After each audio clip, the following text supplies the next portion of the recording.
What's going on, everybody? Happy Monday, humans. We made it another week. Yay us, which means episode 2 is up to bat.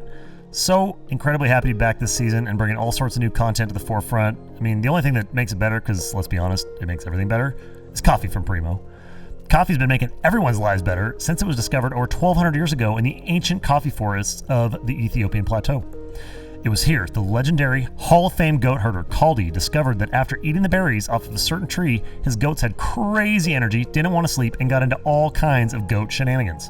Kaldi, being the professional goat herder he was, took the berries to the abbot at the local ministry, and monks being monks, immediately thought, dude, let's brew this, and created what is likely to have been the first pot of coffee in human history. They found the brew kept them awake and alert through the long hours of evening prayer, and from there, word spread across the globe, and the universe was never the same again.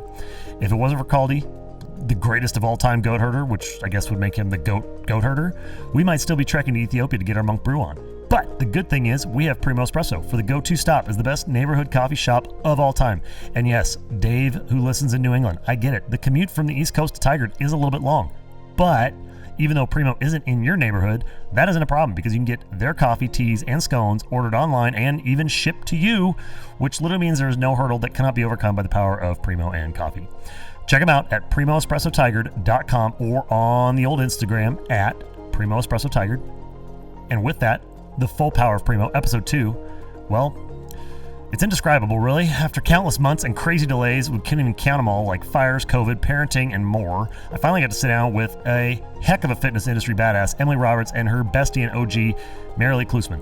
Emily Roberts is a single mother of 2 who owns and runs Emily Roberts Fitness, which, on top of her incredible programming, has a ridiculously cool logo to go with it. Her background began with personal training and preschool teaching, of all things, evolving through a long stint with CrossFit, then landing in the Wild West of the independently owned small gym world. The three of us talk about all the life hurdles that have come during this journey and how they both navigate their paths in an industry that's, it's been known to hyper-objectify people by their looks. We talk programming and eating for adults and kids and Enneagrams and all kinds of stuff, which, as usual now, I'm talking too much, which means it's time for an oatmeal Mary Berry scone to go in my face so y'all get the good stuff. Fitness Nomads, Season 2, Episode 2 with Emily Roberts and Merrilee Klusmann coming at you right now. Well, we actually realized this, that we're both ADD and we both are on medication for it. And so together, we equalize our brains. Together, you're unstoppable. Together, we can basically rule the world. That's fantastic. That's actually something I've learned about ADD, which I'll totally talk about today, because it's a big part of my life. And people who have ADD are world changers. It's true. We think so much differently. Look at Elon. Look at you. Right? I know. They're stickers, but if I don't stick them to things, then I can actually move them from other places. Love it. That's cool. I'm having my cousin make me decals. So those will be those. I need to get new swag. Yes, water. I don't believe in water, actually. I only drink coffee and energy drinks. Yes. Mine's all water and BCAAs and I do that when I work big out. kid things. That's when I get my water of the day, is during my workout. Well, that's good. At least one time. That's not a bad thing. Nope. This is awesome. Dude, this setup is rad. I really like this. Yay! No, this looks really good. So only 2 years later to actually make this happen, but that's Sorry. good. No, You've it's been asking me. COVID and Really? all the things and being busy and Literally. And then I was gone. then you're gone. Yeah, you've been busy. You've I've had been all the really things. busy. All the things making it happen. Mm-hmm. Super exciting. Super pumped to be here. This is Thank you. This was I'm excited. well, I think even sketching out the first season of who do I want to talk to and what do I want to talk about, and it was literally all free flowing thought of you were right there in that first non-broken writing out of different people and topics and things and stuff. And so, cool. You're kind of a big deal. Oh my gosh. No, She I'm not. is. Right? She I know. really is. She's the type of person, when you walk by her, you have to stop and say, I need to know that one because should there's know this something person. about her. Yeah. Yeah. Yeah. It's pretty awesome. Oh my gosh. And so with that, that's actually a really good segue into an actual formal introduction, which this entire season, all of season 2, formal introductions are presented for Paul Corwin. Paul always gets so mad at me because I know everybody. And so I'm like, Who and is he's this? like, dude, no one knows who you're talking to until like 15 minutes in. I'm like, yeah, it's fine. He's like, dude, people want to know like who's who. You're So actually talking Yeah. to. the entire season 2, every single episode, I'm opening with introductions for Paul. So Paul can know That's everybody. good. That's Nice. good. So who are you?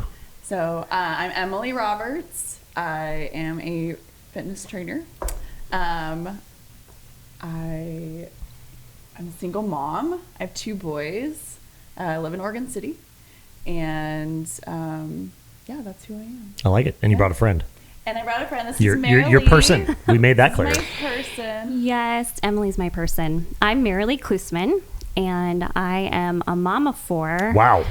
4 kids. Way to 4 go. kids. Yep, that's a story all in itself.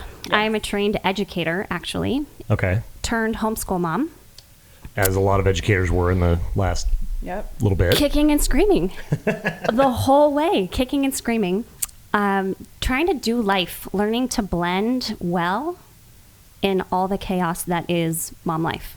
Right. Mm-hmm. And kid life, and actually being an independent adult too. Adult, Yes. air quotes. But yeah, adulting, not easy. Adulting Nope. with kids, even harder. Way harder. Very hard. Right. Yes. So Very busy. you guys obviously spend a ton of time together here. The history of how we even got into this garage. Good story. It's awesome. So let's start at the very back end and Okay. come all the way up to current. That's perfect. Do you remember? Yes. So that's such a good question because Merrilee was there from the beginning. So even further than that is Merrilee.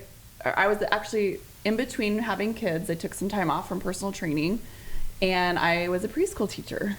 So I have a little bit of education, which I told myself I would never Yes. be. I was never going to be a teacher. Never Right. say never. Never say never. I was never going to be a teacher. So I actually met Merrilee when I had her kids in my preschool class. And fast forward a couple of years, I got back into doing personal training. I decided I wanted to start my own business. So I've been a trainer for over 10 years and taught group classes and one-on-one, and got back into that and started my own company. So it's Emily Roberts Fitness. And It's a good logo, by the way. thank I really you. like that logo. This was a work in progress. Over the Definitely- years, it's transformed. Right. This Oh, is yeah. has my favorite. transformed. It's pretty cool how everything has like led to this, to this place. And so Merrilee was actually my very first client when I launched my company. Nice. So over 2 Yeah. years ago. So Yep. I've been in business for a little over 2 years officially. I was doing- As an independent. As an independent, yep. Yeah. So I was doing coaching at CrossFit for about 3 years, and that's when I had run Yep. into you. Yep, over in Bend, I yep. met you in Bend. I just had a baby, and yeah. So Yeah. Merrilee and I, we trained very closely for a full year, actually. Yep. That was awesome. Merrilee's been my poster child of what to do. She's been so diligent, and we've learned a lot, and it's really cool how God will bring you the right people just when you need them. Absolutely. And you can't plan for it. You can't No. plan where you're going to be and where your, business is going to take you. It just kind of happens. Yeah. So yeah, so I met her. So while and- she was doing that, on the other side, I was, this mom of 4, working full time as a teacher, and was having some health problems and trying everything possible to figure out what it was. And the one thing I needed to do was start to work out. Right. In order to just like check that off the box. Is that just the last thing before I need to go heavily to the doctor and see what's going on? So I had been watching her just because we were friends. And she posted something about starting her own business. And I was like, that would be so cool. But we didn't have the finances to do it. I was like, all right, well, I guess that's not going to happen. And not like a week later, I was just outside thinking, praying, and the Lord said, you need to go meet with her. You need to trust me. And then you need to train with her for a year. That's pretty specific. Very Yep. specific. That's pretty specific roadmap. Like, usually it's kind of like search your feelings, Luke, Yeah. that kind of thing. But Right. you got like a, hey, It was like very specific. Very specific. 3 days a week for a full year. So I walked in and we got caught up. said, God told me I have to be here. So yeah. So here I am. Absolutely. Of all the people for you to like throw that at too. Like, Yeah. I mean, And we hadn't, mind you, we actually had not talked in maybe a year. Yeah. So the or boys, more. Since we the kids switched were- schools. yeah. Yes. The There was boys a good were gap done. of time Yeah. that we, you know, obviously like social media, you always follow people and you're a part of their life in a Right. different way. right. But I remember I was sitting in the office, so I was training at a smaller studio just down the street from here, and happened through a friend to actually end up there in the first place. And she graciously mentored me and started, you know, allowing me to use the space there. Right. Merrilee walks in, and I was like, all right, let's do this. Yeah. And So it was that moment, being obedient, and my kids would come with me after school. So we'd train after school, and then on the weekends. that whole summer, though, we actually did morning training. Yep. That first 3 months, and her mom actually started doing private training with me as well. So I started training actually 3, and then it was a co-teacher. Yep. So that's how I met Angela. Yep.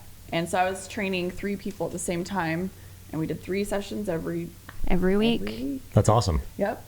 And That's my super kids cool. started to get the idea that mom's happier when she has had an hour working out with We Miss will Emily. Right. gladly get up in the morning so that Yes. she can do her workout. It was true. They noticed a difference, and that was huge for them because, Yeah.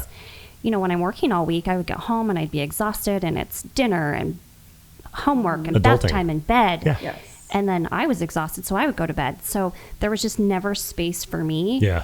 And once I did start making time and space for me, they started to notice a difference. My husband started to notice a difference. I started to notice a difference, and it was beautiful. That's awesome. Yeah. Well, good job. Way to Thank go. you. You helped save another one. I saved a life, Five. and I love Possibly one of the children. Yeah. Possibly the husband. probably all the above. Right. You know, that was my home for a good year of training. Get nice and tight. Oh, sorry. No, you're good. That was my home for training for a little over a year. Yeah. And then I guess that's probably when Then- COVID first started. And I remember actually Merrilee had insight into like the news before I did. And she was like, hey, just FYI. Well, obviously, God was talking to her about everything that's going to, like, this is what's going to happen the next year. You're going to do this, and this is going to happen. I swear So, to you, I know, and she's always right. So I believe her. She did. She knew that the schools were going to be closing, and I hadn't even heard that yet. And she's like, "Hey, you know, this isn't even announced yet. Just FYI." And I was like, "What?" You know. And at this point, I had a pretty good amount of clients, and you know that I was training, and I hadn't really set up much online training yet, which has definitely become more of the thing. So when we actually found out we had to close that gym space the first time, and this was Oregon City CrossFit, right? no, Or was actually, this this was Amy. So Amy's this place, was okay. Yep. So Fit for Excellence. So I was training out of there, and then we found out, you know, Okay. both gyms were going to Yeah. be closing. So I Along was with- not coaching at CrossFit, Right. and then also not training. Yeah, it was like the triple hit. It was everything. Like, hey, COVID, awesome. Not really. Oh, by the way, both facilities. Yep. Yeah. Yeah, not cool. That was not Which you've experienced. so fun. Yes. So much fun. Yeah, that was rough. I remember watching and just, hey, you know, not that we could do anything because nobody could wave the magic wand of fix it. But yeah, that was, I mean, 60 some odd % of the gyms that were in our kind of micro ecosystem size closed, done, gone, like boom. Yep. So even statistically, for 2 of yours to do that at the same time that's tough. Yeah. Like, that's rough. You'd think like at least one would, yeah, but both Maybe of them, try to stay open, right? but- Well, and out of their control too. It was. Yeah. And that's the thing is like so many things happened for a lot of people's businesses that were completely out of our control. And at that point, it's like, well, we'll just do our best. Yep. Like, Yeah. not a lot you can do in that time. Learning to pivot quickly. Yes. I think you were prepared for that, though, just with your life. I agree. Pivot's the perfect word. Yeah. We use that. We talk about that a lot.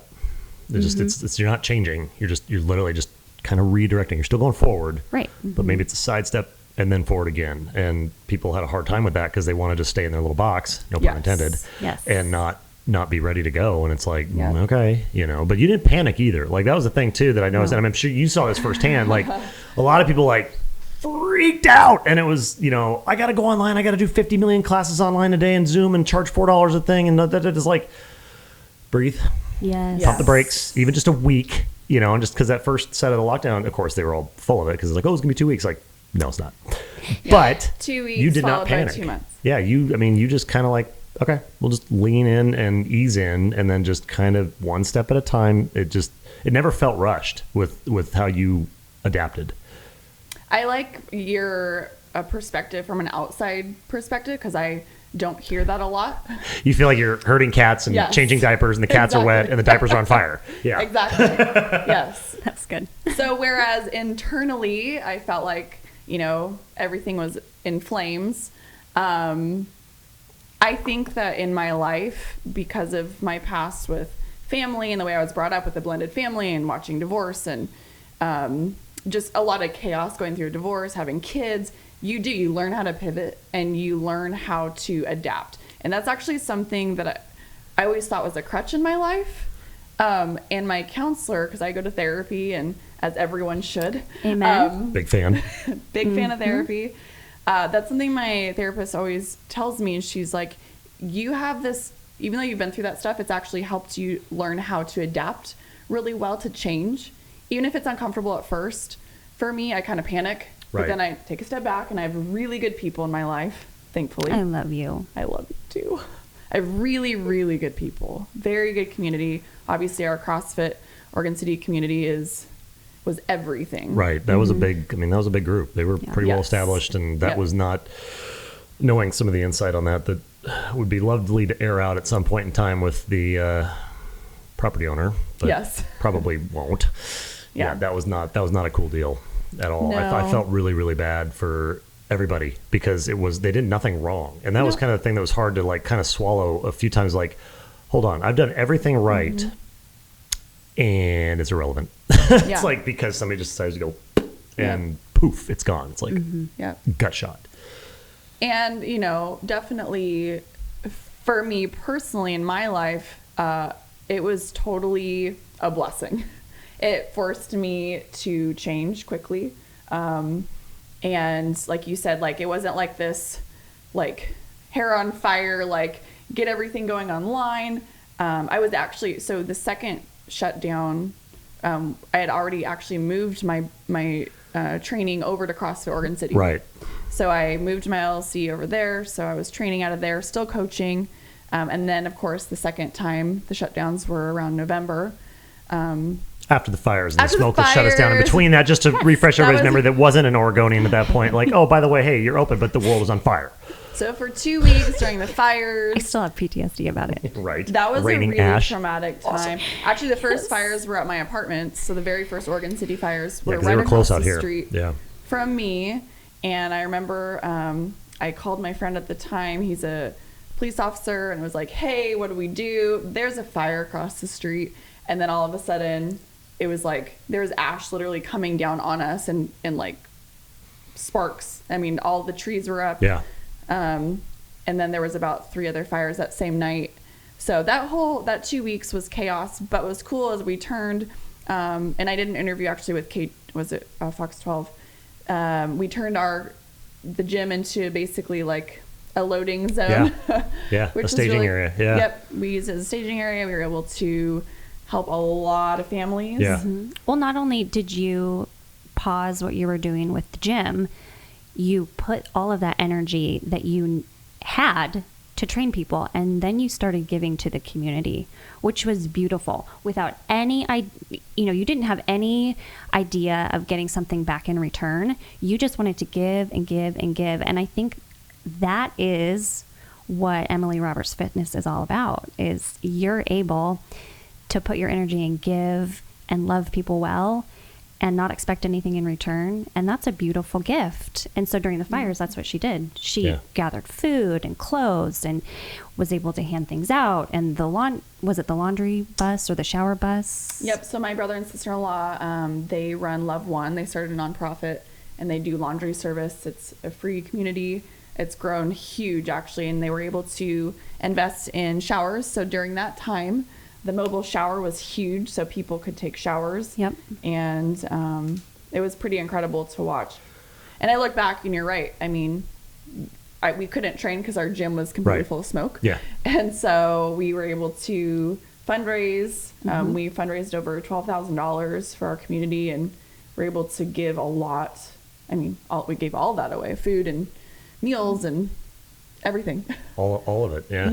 Well, and that's something that's interesting. And, you know, because fitness is, and I try not to soapbox on this too much, but a lot of the fitness industry, and you see it online, is so self-centric and self-directed, and look at me and follow me and do what I'm doing so that you can be like me, you know, and whether they give it away or they charge for it, but it's still very much, you know, me, I, very ego. We were actually just talking with Jennifer Paul and Shoshana yesterday over at Twist at Yoga, and it's frustrating for people that think like kind of this group does, of it's not like I'm the last one on the list of things that I think about. It's like, what can I do more? And that doesn't always necessarily, it's not always the best business practice, but I sleep at night just fine.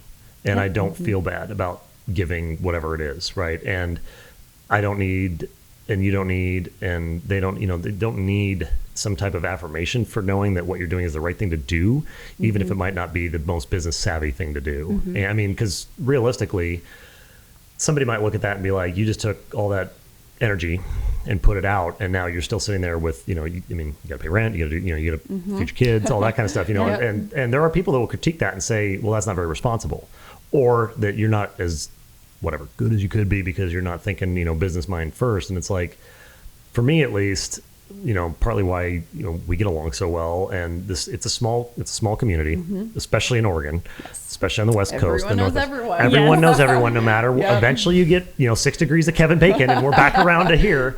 And if you know, you get that one shot like that to, and I guess really paraphrasing it, to do the right thing or not, you did the right thing. That was right for you, might not be right for somebody else, just in case there's somebody out there fussy about this. Absolutely. But you did the right thing, and not knowing what the consequence was going to be, positive or negative, on the back end of that. But I don't doubt for a second that you had no problem sleeping that night. You had no problem looking your kids in the eye. I barely slept for 2 weeks. Well, when you did sleep, right? Trouble. I had several people have a chat with me, and they're like, "You need pump the brakes. You need to go to bed." Yeah, and I was and like, stop drinking coffee. Well, but to that point, like, you just want to keep giving more and more and more. And you know, how'd that turn out for you? Well, it's turned out pretty well, even though that maybe did or didn't have a direct impact on your actual business. But your character was put out on display for a 2-week window, and everybody saw that. And now, you know, when things, and it's not really normal yet, but we're normal. We're normal. You know, at least for me, I look at that as like, you invested in your community, expecting nothing in return, and now as things swing back around, it's coming back this way to you. It's not anything that you got that you didn't deserve. You earned it. You just invested in a different way earlier, and that's kind of where I get like excited, because it's integrity. It is, and it's something that's not universal in fitness, right? And it's a lot. I mean, you know, you've been around and proxy to a lot of all the flavors, right? And it's not all like that, which is really hard, because I mean, you battle this because every client you have to bring in is somebody you have to bring in. Right. Well, if they got a bad taste in their mouth from somebody else that took advantage of them in a different, that still translates over to impacting you, because you may never even hear from that person, and you don't know who you don't know yet, and that's tough. So I mean, that's absolutely true. I commend you, not just because we're on this, you know, recording, but I mean, literally, even when you were doing it, it was like, that's the right thing to do. It's awesome. And I'm glad there's people like you out there doing that are also by happenstance representing this industry, because it's like, that's a big deal, you know, and people lose track of that. They just think that it's all about the look and the exactly. Which is tough. I mean, it's, you know, because we're visual creatures, we're aesthetic. It's like, oh, I want to look like that person, so I'm going to follow and do them. And it's like, sure, sometimes good. In your case, if somebody did that, awesome, because they're actually paying attention to the messaging, you know. But then other times it's like, that face right there. No. Yeah, maybe you want to look like that, but not act maybe like that. And that's huge. The integrity gap. Huge. Well, John Maxwell always talks about adding value. So for those who don't know, John Maxwell. Oh, for those of you who don't know, John Maxwell. One of the top leadership authors in the world. Amen. He is incredible. If you can get on and look at anything that he's written, get your hands on it, listen to his podcasts. He is all about changing other people's worlds and adding value. And that's what life is all about. 15 laws of growth. That's a good one. 21 irrefutable laws of leadership. And I think that's the difference is, you know, being a business owner, like, you know, it's more than just making sure that someone hits their, you know, macros for the week. Right. It's counseling, it's therapy, it's you learn people's lives, their stories, their families. They're coming in here broken just like we are. And it's our job, which I'm sure you realize as a trainer, you are a bit of a therapist at the same time, more than you ever thought. I remember when I first graduated college and I got, you know, I started training at a traditional gym and I was like, I didn't know I was going to be a counselor. I don't think I'm qualified for this. I don't want to know your problems. I just want to count your reps. Just want to work out. But that's why I feel like I was, you know, called to be a personal trainer, because it's so much more than just helping people get in shape. You are literally helping them get through life. You're walking right beside them Yes. through the good times and the really, really crappy times. Well, I'm sure, you know, you've had moments, as most of us have, with kids or spouses or friends or at work, where it's like in the back of your mind, you know, that person who's talking to you, it's her saying, Yes. you know, she's not there, but it's like, you know, You hear their hey, voice. get up. Hey, one more. Or hey, you know, Yes. take a break. Right. And it's like, Yes. it's funny how that works, because if you got that right symbiotic relationship of, you know, coach, trainer, client, business partner, all those things, they don't have to be present to always be present. Yeah, and that's something that absolutely. you know, it's hard to explain to people, like what this is compared to, you know, your general big box, or, you know, I think that it's funny because the folks who've gone through kind of the big box or, you know, macro fitness experience that stick around long enough generally end up where we are. Yep. Where it's like, oh, okay, I get it now. Like, you kind of start there, like, you know, the grade school playground, and then playing all the things and doing all the stuff, and then it's like, nah, I just want to shoot hoops, or, you know, move into like something a little more specialized, or keep the general fitness going, but just with Yeah. less people, because it's, you know, knowing you well enough, you'd rather see one person 6 times a week than 6 people 1 time a week. Absolutely. Yeah. Like, And that's a 100%. concept for people that's hard to understand, because, you know, Yeah. they'll go to a gym and they'll see trainers with 100 clients. It's like, yeah, but how many of them do they know? and that is why you know, that is not my thing. I've had opportunities where I could have made money and I could have given up being a business owner, but I will always do risk first, you know, because being risky it's scary, but there's always a reward to that, because I will always, that gets taken away from you. When Right. you are working for a bigger gym, you have these cookie cutter rules and you have to follow their rules, and you can't have these, you know, relationships. It's just different. I mean, you can in some ways, but it's just different. That's interesting too, because if you don't work hard, you don't generate revenue, you can't keep the lights on. But you go to work at a box, that ain't your problem anymore, right? So where, you know, how much, not to say that people that work at a big box aren't disciplined, but there's always that, you know, if you're, it's everybody's a superstar when they got a net below them, right? Like, I got this. Yeah. You do. What if I take the net away? Do you still got it? Maybe. Yeah. Maybe not. You know, and that's it's interesting you say that with the risk profile, because I'll try to explain that to the kids in particular sometimes. I'm like, hey, take the net away. How good are you? You know, take all the support away, and it's you and you. Yep. And you got to be super disciplined. You can Yes. make mistakes. I mean, you can't make mistakes, but it's like, they can't be fatal. You know, you can't completely blow it with somebody, because then you lose that business. You know, now your kids aren't, you know, it's like, that's galvanizing. And I think that's where that relationship comes into it. And like, I love what you're talking about with, you know, people coming to a smaller box or a family-owned business, because first of all, you're supporting someone's life Yeah. and their dream, but also you meet these people, and it's so much about relationship. I can think of so many times for me personally and for Merrilee and so many of my clients where I'm like, oh my gosh, I cannot believe that, you know, I got to experience this Yeah. where I never would have if I was, you know, at a different type of a gym. Yeah. Getting through certain, you know, life challenges, or just getting to be a part of your family. Because that's one thing also about being a trainer is, you know, I might not ever see someone again, but I've developed a relationship with them where they trust me enough if they need me again to come back. Yeah. Because I've developed such great relationships with people. my goal is to obviously teach them so that I can set them free. Like, do it on your own now. I'm not going to be with you forever, but you are teaching people life skills. Right. Or reinforcing, what they know. Because a lot of people come in, whether it's at our gym or, here, it's like a lot of people, they're fully capable mentally and academically of doing it themselves. They just don't, they're just tired. And they just want to have somebody that they trust. Hey, that decision fatigue is real. I need to just come in and have you tell me what to do. Yep. Because I'm so tired. It's not that I'm not going to do the work. It's just I don't have to think about it.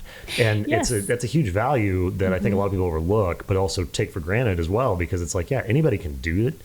But then you've got that fine line of like, okay, and to your point, and I talk about this with the kid. I tell any of the, whether it's kids or adults, like, hey, I want you to get to the point where you don't need me. Yes.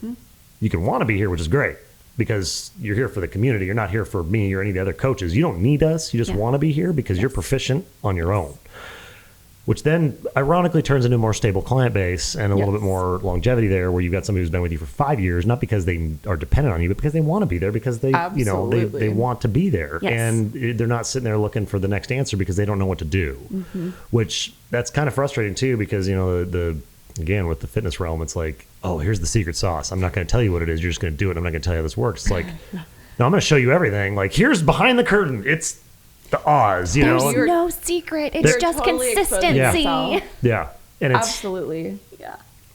I think that is, that's when you start playing games with people, is when you're not really giving them everything. And it's like, that's what they're paying you for, and that's how relationships are built, and that trust and confidence is built when you give it all away. Yeah. And it's exhausting. That's something that people, I've actually was recently talking to a friend of mine that coaches with Orange Theory. And, when you're a coach and you're a trainer, you are giving everything you have to your people, everything outside of your family and your kids. You are giving all that you have, because you know that they need it. Right. You set aside your problems, but it's also not to say that you can't show up some days to your place and with your people. And I know there's so many times that Merrilee just saved me. Yeah. And I was like, I'm supposed to be coaching you, not the other way around. You're paying me. I think I should be paying you for therapy right now. And that's what I love so much. She got me through, and that first year that I actually started my business, I was going through a lot. And you had a lot on your plate. A lot on my plate, being a single parent and having, a new baby and, because they were, newborn and 4. Yeah, 5. 5.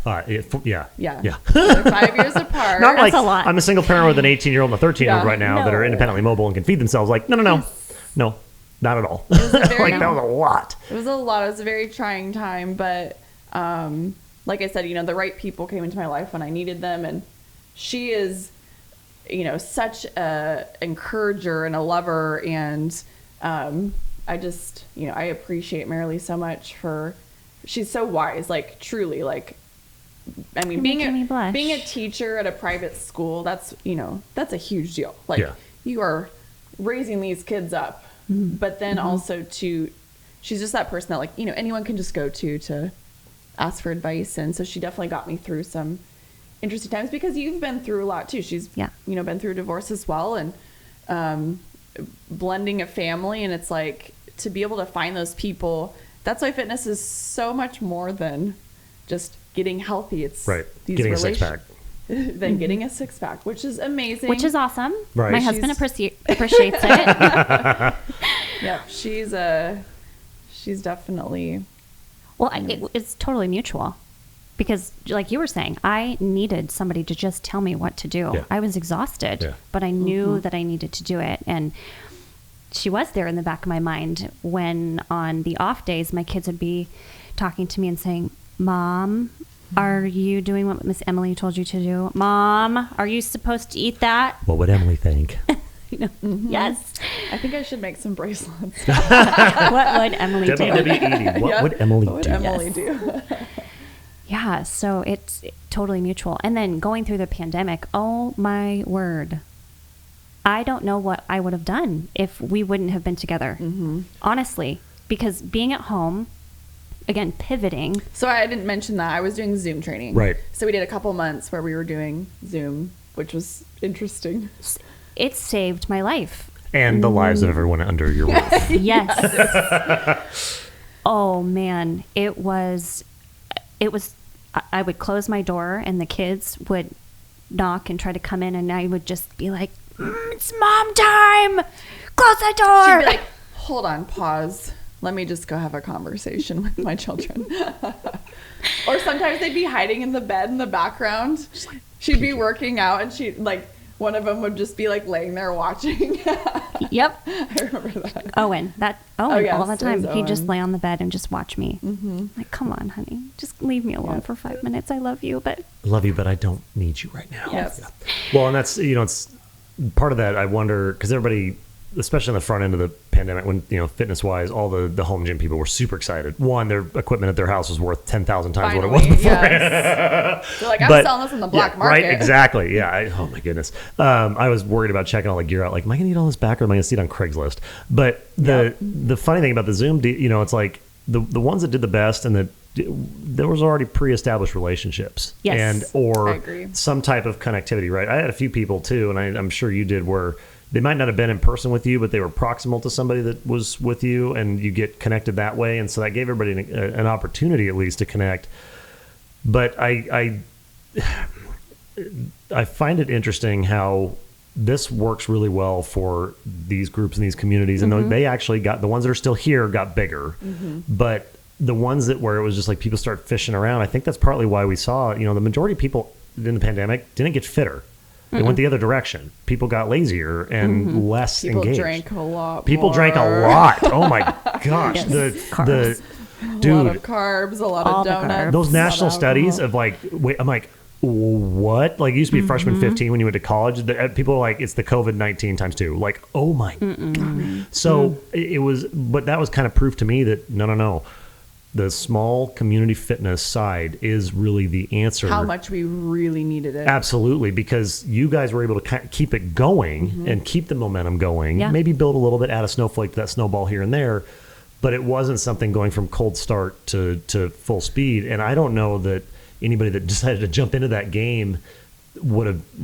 I don't think we'll be able to talk to them because they're not there, because it didn't happen. Right. Because most people's default is to, as we saw, sit and do nothing and wait for somebody to hand them whatever, Yes. and not do it themselves. So I mean, it's kind of reaffirming that we're not crazy people. I mean, we are crazy, but it's like we're not totally off our rocker thinking that what we're doing is the right thing, even though we don't make very much money, if any.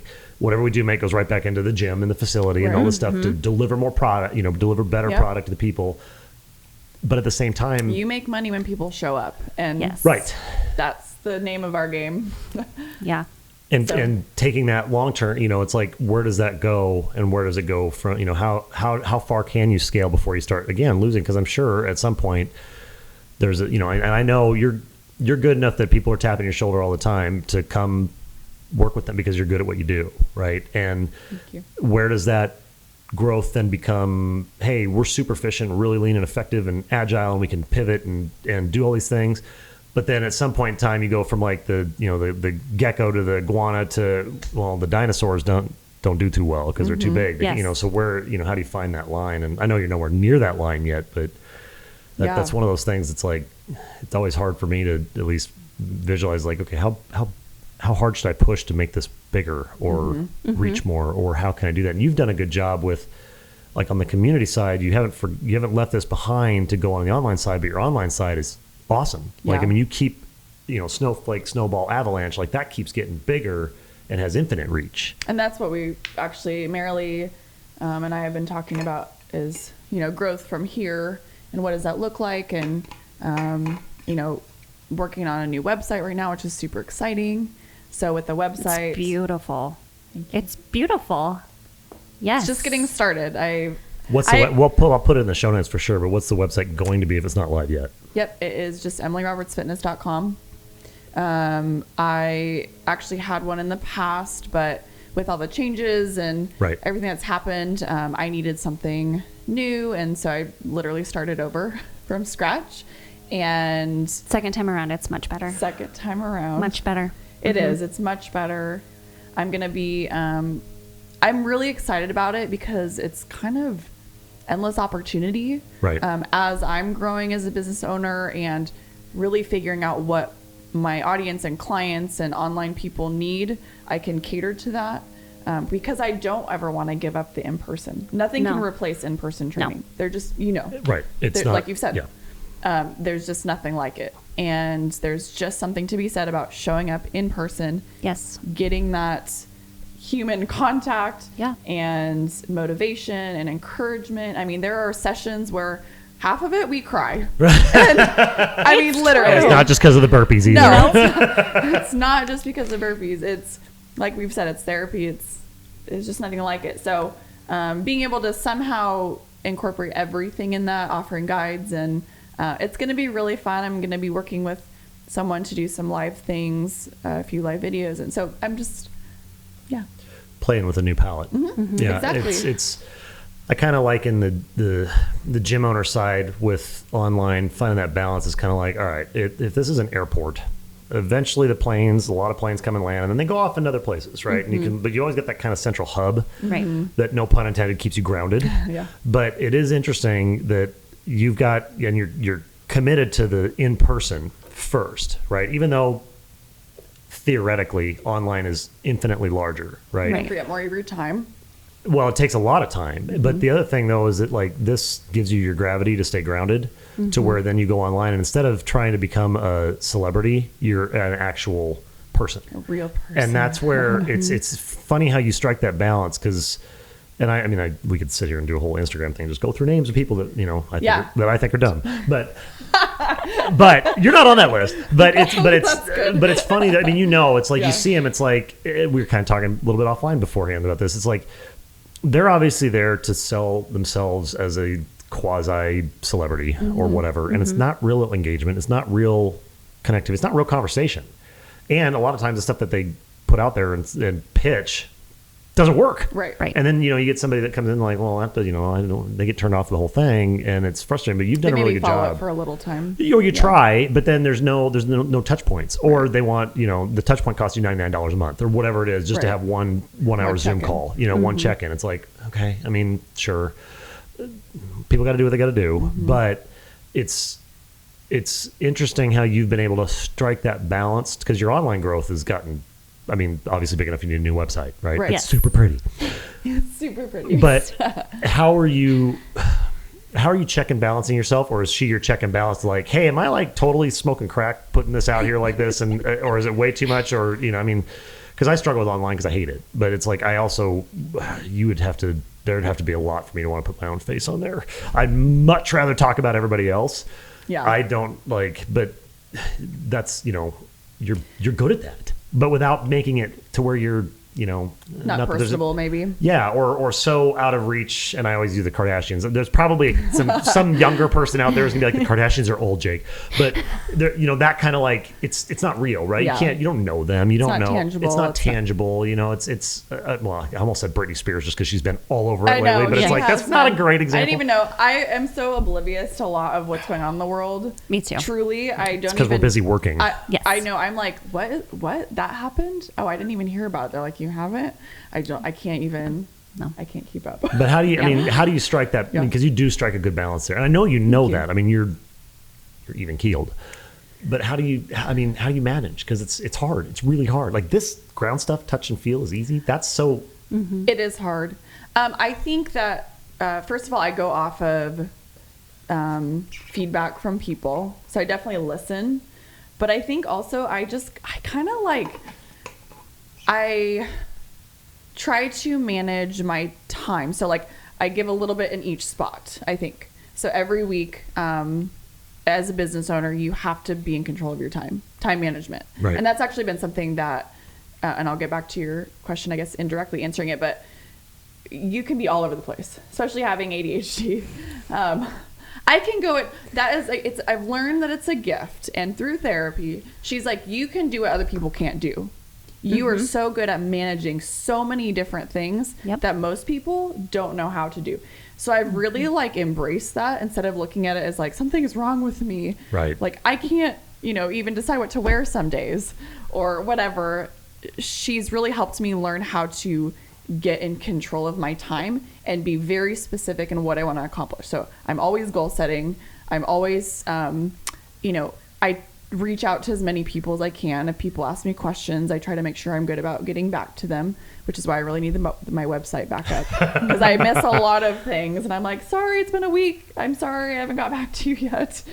But I think, I don't know, I guess. Well, you've learned boundaries, which is huge for you. I don't do a lot of extra stuff. Mm-hmm.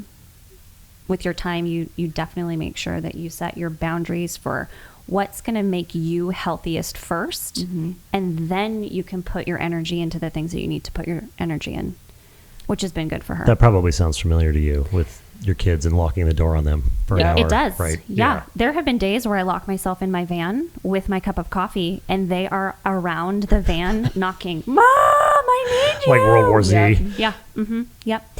But that, as a mom, as a business owner, as an entrepreneur, that is something that's huge that I don't think, well, I'll speak for me. I never took advantage of what I needed first. Like the whole analogy of put your own self-care. Oxygen mask on first before you help somebody else. As the plane's crashing. Yeah. Exactly. Yeah. So being a single mom, going from 1 to 4 children overnight, there was a huge shift for me.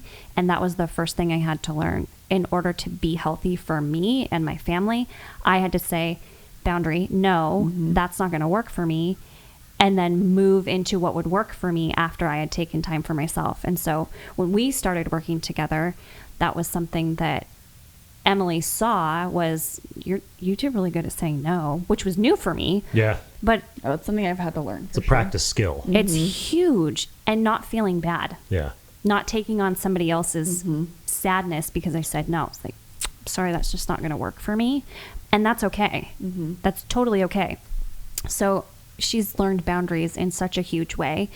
Because that frees up so much. People don't understand when you don't have boundaries and you don't say no and you don't have control of your time, it takes up so much creative space from you. Right. You're just exhausted. Yeah. That where you can't do anything else. You can barely survive, which some days I still feel that way. But it creates so much more space to be able to focus on multiple, revenues and avenues.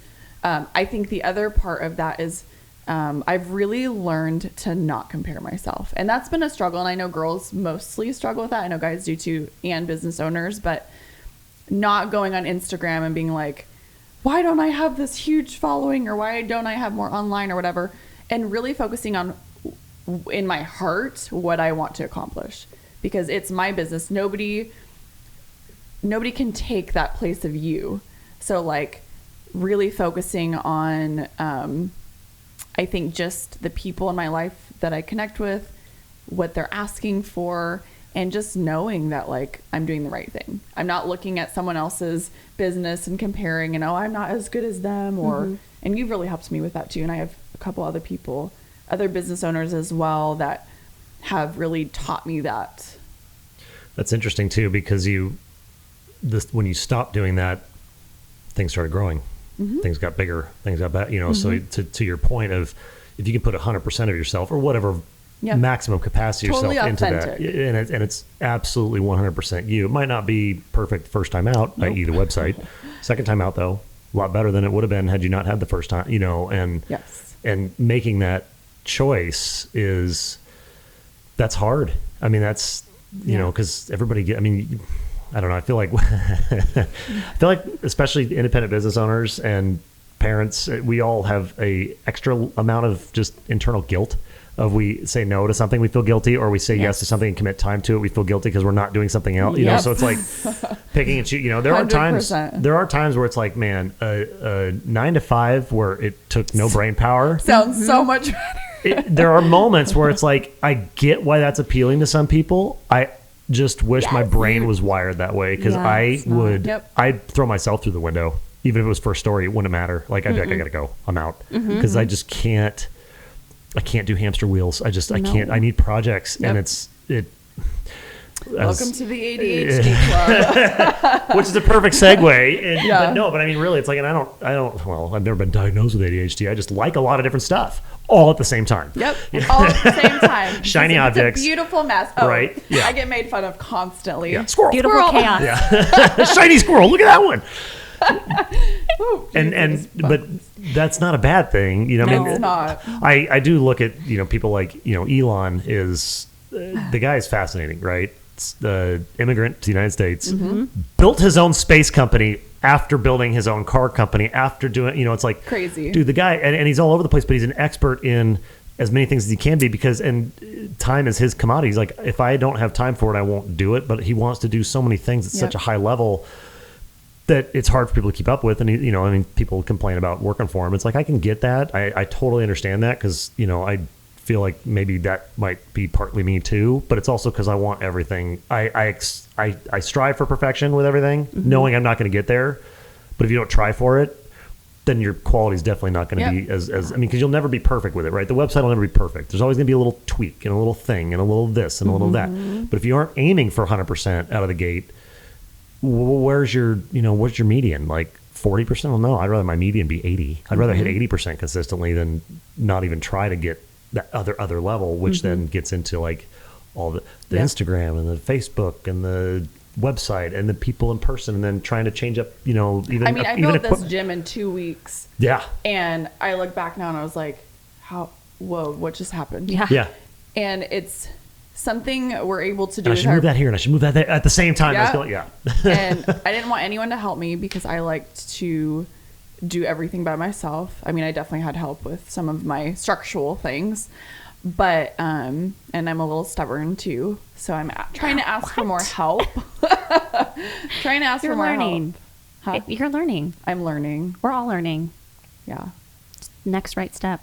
But I think you totally hit the nail on the head with you don't ever want to miss out because if you have an idea, that's there for a reason. Yeah. That's what I always believe. Yeah. Well, I mean, not all of us have the voice of God to tell us exactly what to do, exactly when to do it. So It's not always there. Not always. That Just She that gets it one. in very different ways. specific. I am more of like just if I'm put backed into a corner, which I have been this last year, because I do well under pressure. That's part of an ADD thing is when we have pressure, like we are procrastinators. We get things done because we know we have to. Right. And that's how with all these changes that have happened and how I've ended up here, I'm like, no, he's leading me in the right spot and I don't have to worry. But I have to work hard. Right. Because the same thing with that the multitasking, another euphemism for ADHD. You're better with 5 balls in the air and you won't drop any, but if you have one, probably drop it, right? And you have to do that. I mean, if you're going to own a small business, one, you're somewhat crazy. But You do. if you aren't able to be happy or at least moderately less cranky all the time as the person doing all of the things all of the time, that's, a lot of people want to jump in and be like, I'm going to own my own business. Like, good luck. That's why most of them fail. It sucks a lot of times. It's not easy and it's not fun. Easy. And the kind of the wave tops and the valleys, it's like, as long as the valleys aren't too low and the wave tops aren't too high, you'll be there for a long time. If you start I get really nervous, when things are going really well, I'm like, whoa, hold up, buckle up. Hold on. Where's the asteroid? What's coming? Because I get this can't be right. I couldn't have done this well. It doesn't, So that's something I've learned is self-sabotage. Right? Yes. And it's something that, it's if, being afraid of success or I actually did something right. Or excusing away, it wasn't your influence, but some other thing. It couldn't have possibly been you. Yeah. Brene Brown would say foreboding joy. She's amazing. Yes. I actually just Brene ordered Brown. a book from her. Excellent. Yeah. So now we got 2 authors on the to-do list. 2 authors. I'm a reader. Me Readers too. are leaders. I'm reading I Do Hard Things right now. And actually we were talking about this morning and I think I've learned I'm really good at powering through. And this last 2 years has been just head down, power through, don't acknowledge anything else that's happened. But then it creeps up eventually. Right. It eventually swings back And because you're you're still with dragging it. Yeah. So without getting too far down that rabbit hole or too personal. What are the, I mean, I know what my things are, but when you're putting stuff on the shelf that you're not dealing with, what's the first thing that usually ends up being the thing you don't deal with? The first thing is myself, just personal self-care. This is my shocked face. Like, yeah. Whoa. What? Definitely myself. Because it's so easy to, be a counselor to someone else. It's easier to take care of your kids. It's easier to make sure everyone else is taken care of. Consult someone else's business. Mm-hmm. Yeah. Yep. Help someone else with their ideas, their business. Yes. But then when it comes to yours, it's last on the list. Yeah. It's weird how that happens. And not on purpose. I mean, you don't mean to, but it's just like, it's kind of that wiring that is, I don't know why. And I wish I had a better answer for it. I tell my daughter this all the time too, because it's like, hey, don't be so concerned about making your friends happy before, taking care of some of the necessities that you have. Not to be self-centered and selfish, but in more of the sense of like, don't overly compromise just to think you're helping someone else feel better about something. Like you got to kind of find your line or your corner and stand on it and then say, this is it. I don't go any further back. This is where I push forward. It's like I've done too much retreating or compromising, and I'm not going to. It ends up enabling people, or it ends up hurting them because you're not being authentic to yourself. And we are both 2s, so I don't know if you are familiar with like Enneagram stuff or like personality tree things. A little bit, but go ahead and explain that for everybody who isn't. So Enneagram is something that's changed my life. I think you and Angela are the ones that really talked about it. There's podcasts that you can find. There's books that you can read about Enneagrams, but it's essentially your personality. It's how you function in a healthy state, how you function in a non-healthy state, in a threatened state, in a good state. So it gives you different, so like a 2 is a helper. So I thrive when people need me, when, people are giving you compliments, encouraging you. You like to do things for other people. You want to feel needed, but then there's that unhealthy state where maybe it's like, a manipulation thing, or it's lack of self-care or whatever. So everyone has a number, and you can kind of have like sway. Like I'm like a 2-3. Yeah. What are you? 2-3. 2-3. So we're like the same person. Samesies. Samesies. Whereas some people maybe follow their life along astrology. It's more of like, I guess, how else would you describe it? It's just a different way to look and see your basic thoughts and where you've come from and how those things in your past have kind of shaped who you are today. Traumas your basic that you've been through. Core motivations and why you do what you do. So there's a lot of controversy in the church right now about it. So take it with a grain of salt. But for so many people, it's helped just go, aha, that's how I learned. It's a framework. That's how I learned that it's okay for me to say no.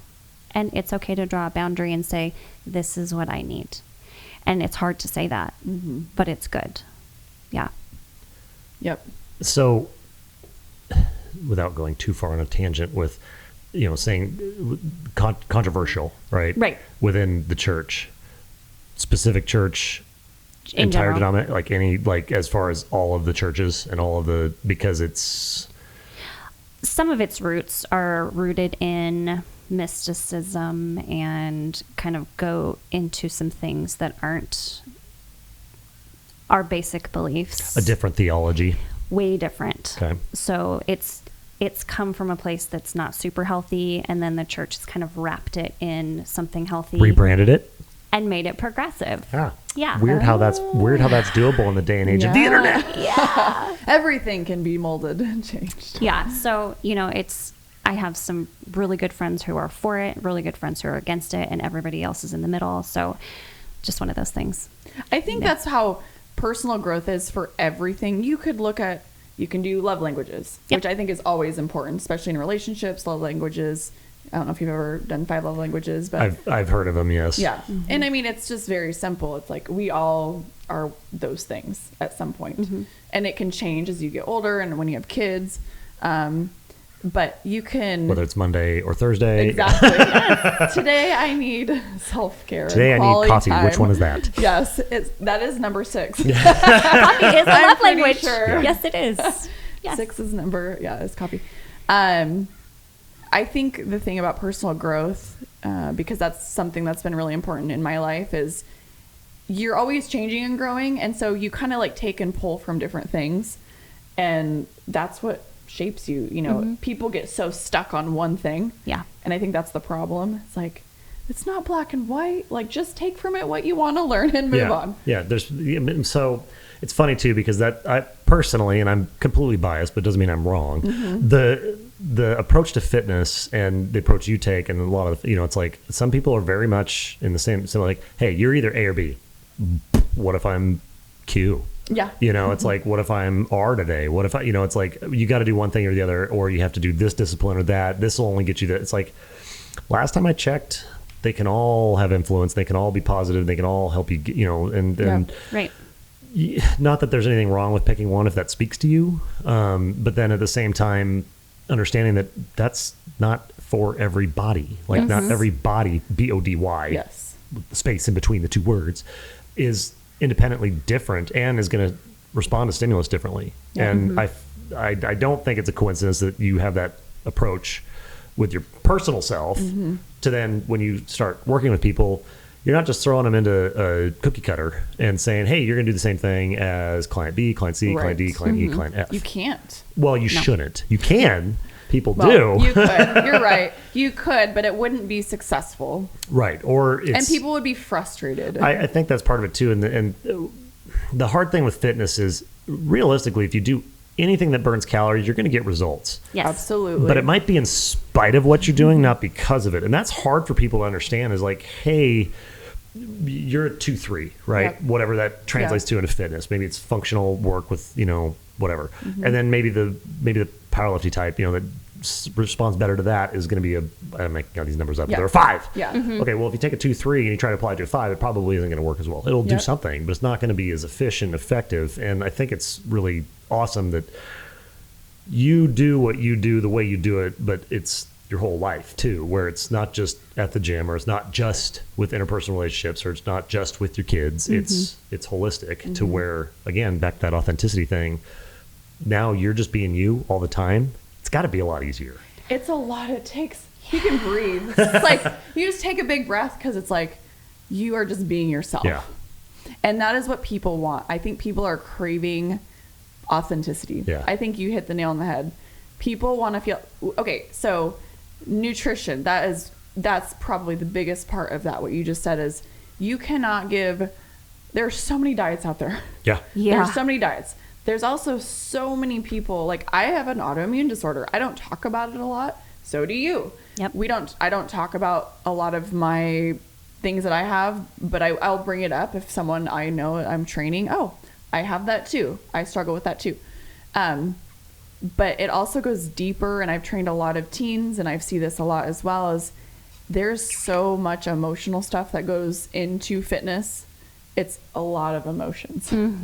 It's emotional eating. It's the way that we have learned to look at food. How have we developed eating patterns growing up in high school? Maybe we were in an extreme sport and we're used to starving ourselves. Right, or to maybe, make weight or something. Yes, yeah. Or to, we have to look a certain way to be a flyer if you're in gymnastics, or whatever the case is. We all come from a different view of and surroundings when it comes to eating. And I think food is probably the hardest thing in our industry, because, and I'm sure you agree with this. It is, yeah. So that's probably been my biggest learning curve with training and being relatable and helping, is like, sure, I went to school and I learned stuff and got certified, and you can learn sports nutrition, but that like basically goes out the window. Oh, right. Because it's irrelevant, because nobody, if people wanted to know it, they'd go learn it themselves, and they do it, and it'd be easy. And it's funny because you do post a lot on food, and I think people would be shocked if they haven't checked out that's your Instagram handle. Yeah. Is Emily Roberts Fitness. Emily Roberts Fitness. And so go on there, and if you look in your timeline, it's like, dude, there's a ton of food, right? And people look at that and they're like, how could she eat that much, right? Or how could she eat this thing, or how could she eat that thing? And because they've got this perception in their head that like, if I'm going to look a certain way, I can't eat. That's a big, I mean, that's kind of the most common one. That's with guys too. Yep. And I have a really hard time. I have a really hard time explaining to people. It's like, hey, food is fuel. Yep. It's not, or it shouldn't hopefully be an emotional control valve to where it's like, and I'm, man, hey, I'm having a bad, give me some chocolate. Like I need a cookie, like, you know, whatever. But I also don't sit there and go, oh, this cookie's going to destroy my abs, because I'm working my butt off, and I know that I train hard enough. It's just going to get burned. Yep. And if it's not, and I'm lighter on the training, I know exactly what it's going to do. You can adjust your food a little bit, and right. And for a lot of the guys in particular, we're simple creatures. Give me something simple. Give me simple structure, and it's easier to follow versus macros, micro. A lot of guys don't want to follow, and then they're not adhering to it. Why? Because we're big dumb mammals and we have tiny brains. You guys have the big brains. We have the small brains to do rudimentary tasks like pick up rocks. But it's like with the food thing, and not every guy's like this. Obviously, not every woman's like it. But with the food thing, basic structures like intermittent fasting, way easier for a lot of people. The guys I know in particular, partly because of the types of jobs they have where eating windows are not necessarily always the same. A lot of first responders have a hard time with like, I'm going to have macros and I'm going to eat at these times a day. Okay, and that's out the window the second the bell rings, or the second you get a call, or so intermittent fasting is like, hey, in this window, shove all your calories in. Outside that window, don't eat like a trash panda. And then it's like, oh, look at this. I'm fitter, or I'm light, or whatever their goals are, or I've gained weight. That's my problem. Is like my default's to not eat because I get annoyed with food. I love breakfast. It's the only I could be happy eating breakfast and nothing else. The problem is I don't keep weight very well, and then when I want to do things like pick stuff up or have more strength in certain things, it's not there. So my gas tank isn't there because I've lost too much weight.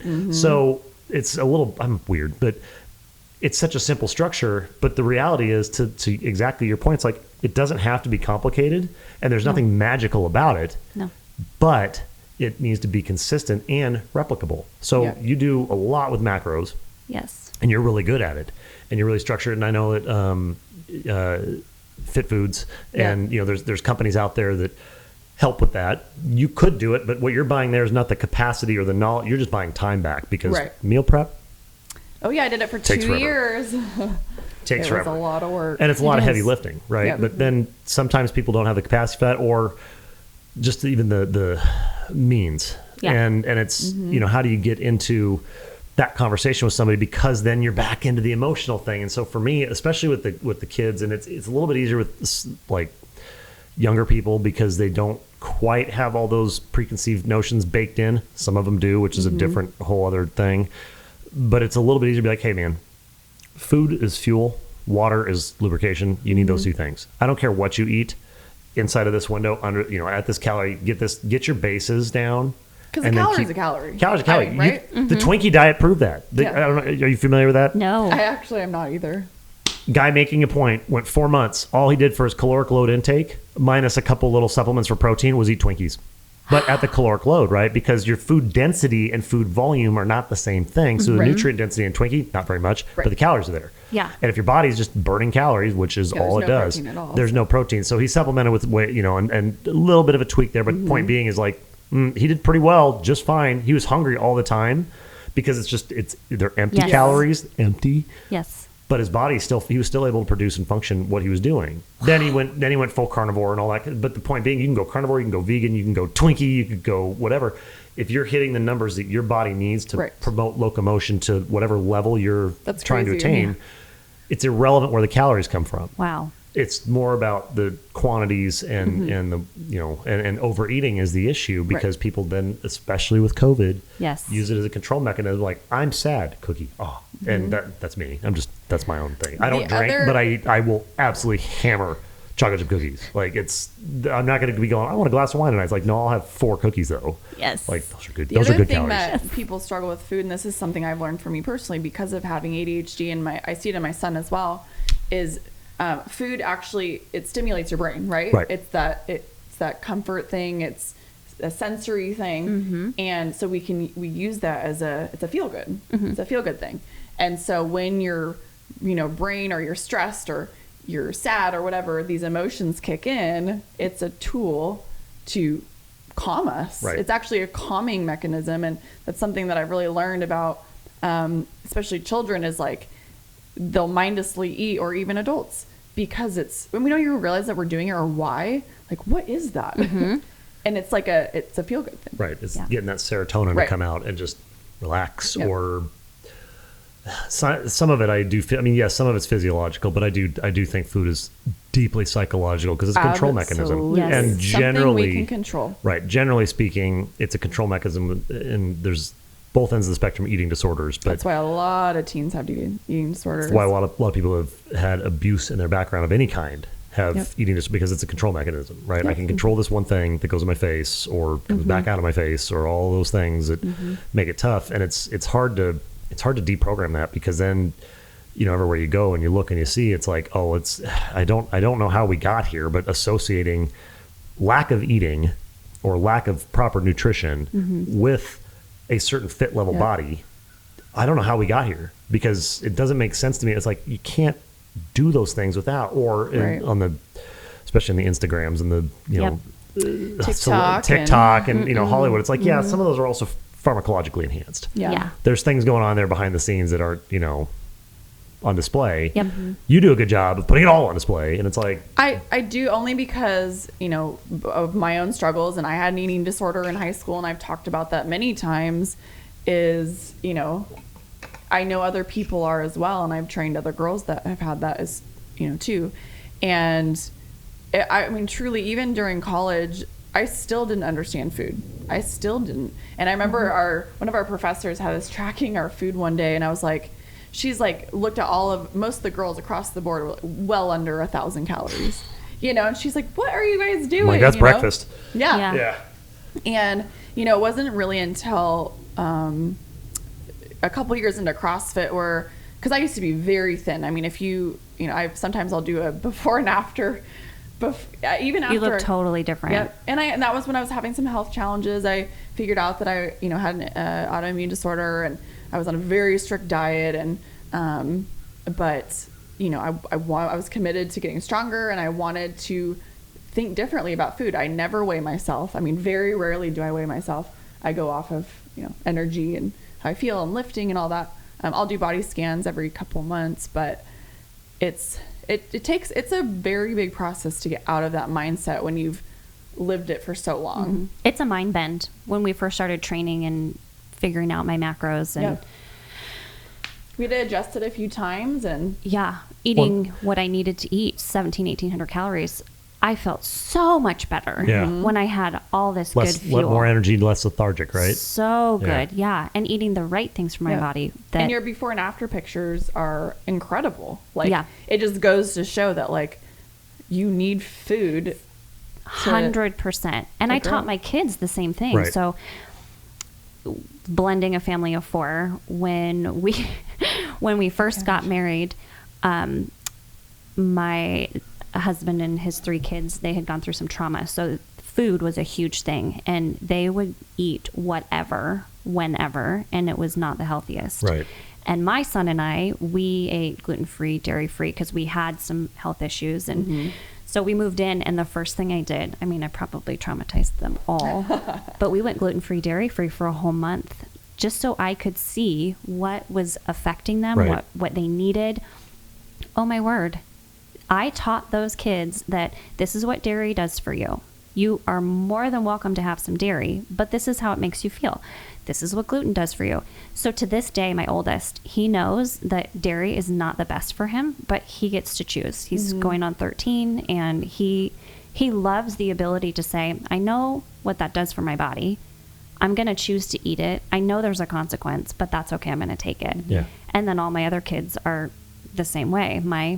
My son Owen has some health issues too, and we do the same thing. He's 9. They have to choose what they want to eat, but it was because she taught me how to eat, and then I was cooking at home and doing that we were able to help our family. And now my husband, he is He's slowly getting on board. Again, small brains. It takes a while. Yes, but We're it's very really excited. I'm so excited. Like, super excited. You set that example, and eventually, Yeah. I want to join you. And I cook. Like, I cook for him one meal. He eats out breakfast and lunch, but I'm cooking, so I get control of what goes in everybody's mouths. Yeah. And it's great. Yeah. It's great. Yeah, and that's the thing. I mean, if I was independently wealthy, the first thing I would do is hire a chef, not because and my wife, same thing. It's like, not because we're not capable.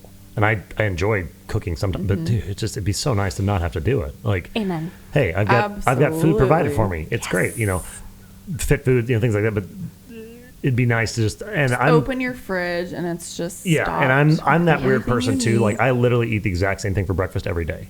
And if we go out to breakfast, like if we're at the beach or something You'll like get the that, same I thing. basically get the same thing, just the fancier version. So Yeah. like instead of egg whites, it's an egg white omelet with, whatever else. And then, spinach and all the other things I don't have time for during the week. And then, biscuits or whatever, or Right. French toast, or half of my daughter's French toast when she's not looking. But I'm weird. Like I'd be fine eating the exact same thing all the time. Mm-hmm. Most other normal people get bored and they get tired. They're like, I need a person. variety and I need all this kind of stuff. And I'm Yeah, like, that's me. I don't care. It's like I would prefer to eat the same because then I don't have to think about it. Yes.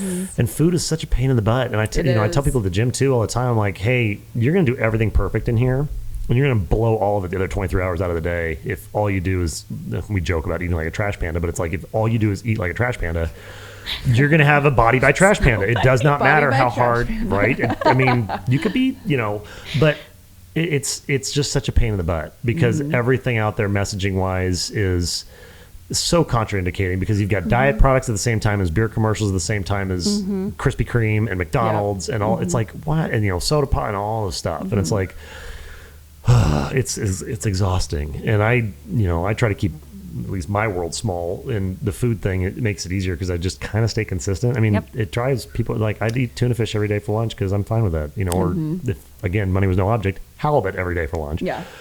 And I'd be It's fine with kind that. of a blessing having an autoimmune.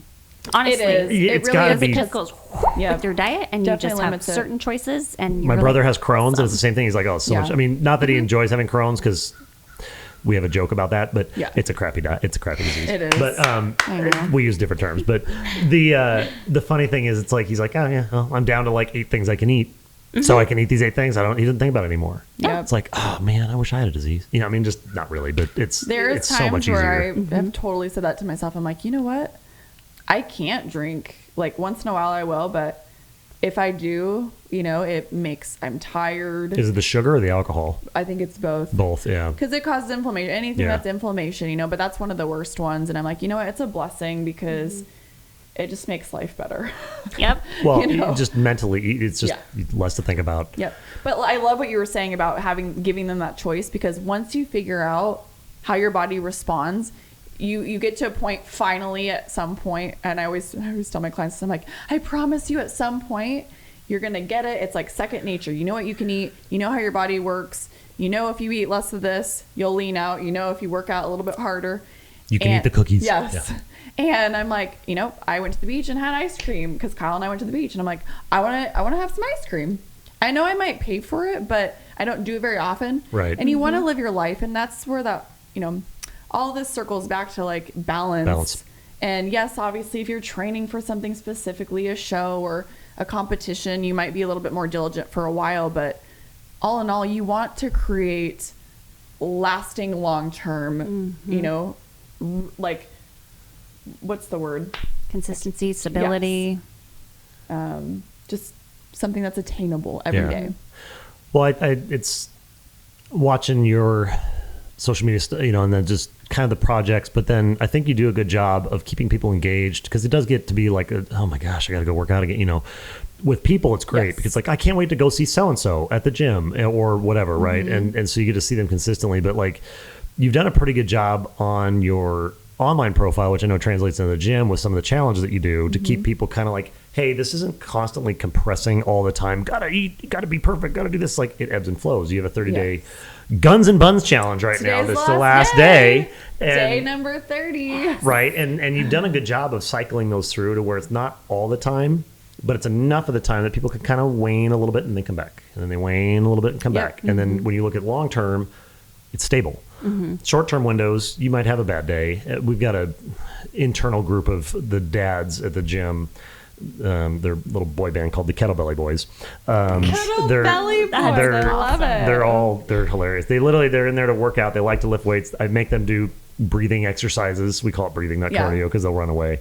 But they're like, they're not interested in going out on stage and they're like, they just don't want to have a heart attack and leave their kids without a father at 55, right? Yep. So they like to lift, they like to train, they like to have their White Claws at 6 o'clock. I mean, it's or their post-workout White Claw. They bring it exactly. No, it's instead of soft. It used to be beer league softball. Now it's White Claws and weightlifting. But they're in that balance. It's a sustainable thing, and so they're kind of doing a little weight loss challenge. But they put the date as October 31st. For the final part. It's not really body weight, it's more composition stuff, but because it's a big enough window that they can ebb and flow in and out, because they're and they can kind of dial it in when it gets a little bit closer. and they can have, hey, I'm going to go 3 weeks on, but then I got this whole work thing in this week, and then we're going to be a lot of dinners out, and they don't have to stress out about like, I got to lose 22 pounds in 17 days or whatever, right? And so but then I actually really like this part, because Halloween's their deadline, and they're going to do their final, their big thing, and they all put money in. So it's like $1,000 the winner. Oh, wow. Oh, yeah. So it's a good incentive. But the one thing, because I do not like weight loss challenges when they're like short, because it's crashing up and crashing up. I was like, okay, that's awesome. But the second way in is going to be Christmas. And if you've gained back more than 10% of what you lost, you forfeit to the next eligible winner. Because the other thing we were concerned about was the Tour de France scenario, where it's like 1st through 31st all tested positive. So we have to get down. It can't just be second place. It's got to be the next eligible participant. Yes. But to where now it's sustainable, right? So it's like, okay, we got a big window of time for them to do their thing, and this is all self-directed. They wanted it. But then there's also that callback to like, you also can't go blow it afterwards, or you're going to give it up to the next guy down the line. And what was the point of all that hard work that you just put exactly. And to sustain it to where it's like, and now it's a lifestyle thing. You can have your White Claws every night at 5 o'clock. Yeah. It's 100 calories, of Britney juice, whatever. But that's also in balance with everything else, to where now it's not all the time. It's not 24/7. It's not, I got to lose 50 pounds every 3 months, and your challenges that you put out are awesome, because they're not all the time, and even within those challenges, they do this, right? And so you're day 31 of the Guns and Buns challenge, which is perfect because it's summer and everybody's in sleeveless and whatever. But walk as an example from day 1 to day 31, your goals with that, because I think a lot of people would probably find that a lot of fun, not just like oh great I can but it's fun. And I think that's I think people, like you said, like people like challenges. They like to do something different, but it's not so difficult, or maybe like 75 hard. And I have quite a few people that have done that, friends and clients. But I wanted to create something that was just just a fun summer challenge. It is hard. It actually gets really hard. Week 1, so day 1 starts with very basic. It's like 20 squats and 15 push-ups and sit-ups and plank holds, and then it progressively gets harder. So today is day 30. It's the last day, and it's 200 squats, 100 or 250 squats, 100 push-ups. I think it's 100 sit-ups. I need to look. And that's why we write it down. Yes, we write it down, and then a plank hold. So the easier ones you can kind of use it as like a supplement workout. Sure. And then towards the end, it's like, this is my workout of the day. Like it's tough. Yeah. So. A little smoked. Yeah. But I think that's awesome, because then, your next challenge is probably going to be after school's back in, and then, just kind of. It'll be a fall. Yep. So you do by seasons, and. Not to give anything away, but do you have it already figured out? No, I will definitely do. I'm not going to name it Fall into Fitness. I've done that before, but it'll definitely be get back on track. Typically we'll do like, you do your back to school, back to you. Something like that. Yeah, exactly. All those little cliched ones. Fall back into fitness. Use that one. Fall back into fitness. Yes. I actually don't have it completely figured out yet. I'm not sure. I haven't even been able to think further than like a couple weeks. I've been so busy. One day at a time. Yes. Yeah. Well, and it is summer, so you do have that little bit of a luxury. Yeah. Plus, there's all the nice weather and the river and some of the decompression time. Oh yeah, lots of outside stuff. We got to take it when we get in Oregon, because it rains. Well, I tell people it only rains in Oregon once a year, December through June. It is. Yes. But it's only once a year. Just once a year. It's like, so we got to get it in now. Half of the year, more than half of the year. Yeah, Yes. that's awesome. That'll be fun. I'm looking forward to watching that from a distance and seeing, who does what and how they do, because everybody seems to always do well following around with what you guys are doing. So that's pretty exciting. Yeah, I feel very lucky and thankful for my community. And, I think that's the biggest thing is like when you're supporting, a local business or a local person. Is that okay? Oh, go ahead. Yeah, I'm sure everybody's figured out there's an airplane flying right over the top of the building right now. Oh, some days I come in, there's spiders everywhere and bugs. Yes. I'm like, it's a Working barn. out with the spiders. That's one thing about having so many home gyms now. People like their expectations are like here. Oh yeah. They used to be like here. It's like Yeah. like, oh, I'm gonna go to like the nice gym with like the brand new state of the art equipment.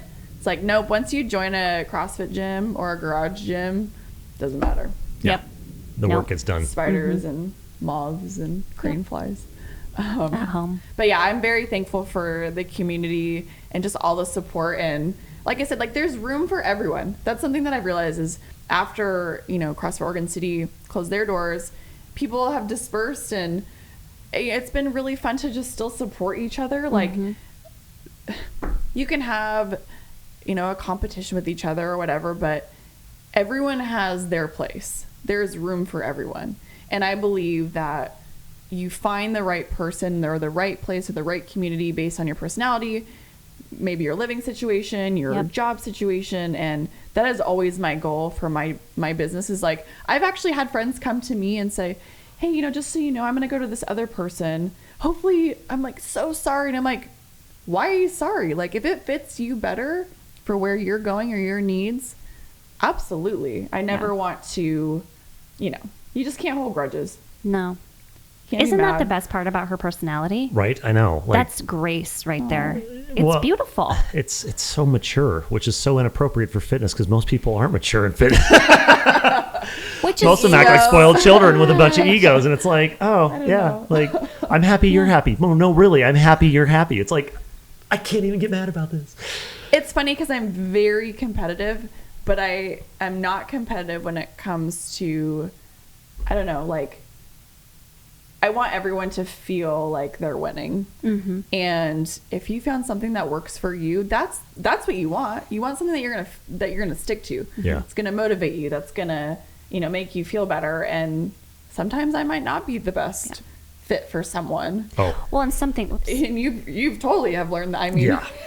I try to head those off at the pass where it's like, I'm looking for somebody to get in my face and da-da-da-da. I'm like, that ain't us. We're hyper rational, and you're not going to find a scream in your face drill instructor here. Yep. If you want that, I know great places that can do that, and some people need that. But it's like most of us that's not us. Nothing wrong with it. Nothing wrong with that. Yep. I can operate in those environments. I don't particularly choose those environments because I don't need the external. I've got enough internal self issues that it's like I'm plenty fine motivated to work out. But some people do. They need that external like bark at you factor for whatever reason. Right. And it's I think long term wise of you and also speaks to your character that you're willing to help them find somebody else that is a better fit because that's not the common practice. Like most is more hoarding, and it's hard to. Well, I've seen it enough to know that it only hurts that person in the long run, and it will hurt you too. Right. Yeah. Me, because you're not being authentic and honest. No. Yeah. It's just there's no reason for it, and I mean, I know how to train people really hard, but I also give people grace. And I mean, my nickname was Satan for a while. I just have to plug Angela Kelly. Angela, if you listen to this, there you go. I love you, Angela. I love you. I was like, I've never had anyone call me Satan before. I like it. This is good. I'm gonna wear that cape for a minute. It's the other side that people don't see. I can be really intense, but I also can be very Well, you have and- learned, you just have learned so much about yourself over the last 2 years. I have. You've learned that even with your excess business, that not everything is for everyone, and your job is to find the right fit for them. Yep. And it goes with the gym, nutrition supplements, workout plans, everything. So people know that about you. They feel comfortable asking you because they know that you are going to give them What they what's need. best for them, not well, I'd really like to get a sale, so I'm going to just like bundle all these things up for you and then shove it in your face. That's not who you are at all. So this is... I'm glad you feel that way, Merrilee. Because that is definitely, you know, my approach. I don't want anyone to feel... Which is why I feel so comfortable sending people to you. It's easy. Yeah. Word of mouth, and that's how she's grown her business. Yes. Word of mouth. It's so easy to send people to people that you know, like, and trust. And that is what I love to do. I love to just send people your way. She's been a huge part of, you know, obviously, like I said, being my poster child, but just, you don't know everyone. Right. You know, and so that is why relationships and having a network is so important. I've actually really struggled with feeling like I'm not doing enough and like I need to be a part of business groups and I need to be a part of this and this and this, and it's like I don't have time, I have kids, and you know, but I think your business just, it evolves and it grows, and like you said, like people just, they start hearing your name or through word of mouth, or you do this is actually one thing that I will say, doing the things as a business owner, and I'm sure that you will agree with this, and you will for sure, things that don't make sense and you feel like it's wasting your time is never wasting your time. Never. You can never waste your time doing something, first of all, for someone else, but also if it seems so like insignificant, like this was a few months ago, but I did just a very brief, you know, it was like a business event, and I was like, this isn't gonna, like, I didn't feel like it, I didn't want to, I'm like, this is just wasting my time, and I got a couple clients out of it. And you forget that like it is a business, so you are always having to network, and nothing is a waste of time. But there's a balance. Yeah. And finding that is the challenge. Yes. For all of us. Absolutely. Dude, you guys rocked. This was awesome. Thank you. Do you have anything that you possibly didn't remember? Gosh. I don't know. I mean, you absolutely destroyed this. This was awesome. For somebody who doesn't do podcasts on a regular basis, you guys I mean, rocked. we're girls. We can talk all day. About Right? stuff. I don't know. I don't know if I don't know if you have any questions. Oh, like, no. You know what I do want to say? Yes. Because because I love you, and people don't invest in their health like they should. And one of the things when I was very specifically told to commit to you for a whole year, 3 days a week, that definitely was a financial commitment. And I had no idea where it was going to come from, but I knew that putting my money out there would keep me consistent. It would keep me honest. It would, with everything, with my food. So for those of you out there who are like, I just can't invest, do whatever it takes. Adjust your budget so that you can give yourself that gift, and then watch how it will overflow into other people. You know, as women, one thing that we have to remember, and we've talked about it at the beginning, is we have to take time for us. If we are full, then we can overflow into other people. So I get this really beautiful picture of, it's a vase standing straight and tall with cups all the way around the outside of it, pushed real close, and a pitcher of water dumping, and it's filling the vase up. And as the vase is being filled and overflowing, the water overflows naturally into the cups around it. And that's, for me, that's how I picture filling myself up, especially for my children. If I stand up straight, the cup overflow. Like if you're not filled and you're not taking care of yourself, you can't give to your family and your friends and your and then you become empty, and it's just this terrible downward spiral. So just remembering, take time, adjust your budget, find the right community that you need, and then invest. Awesome. I can't think of a better close.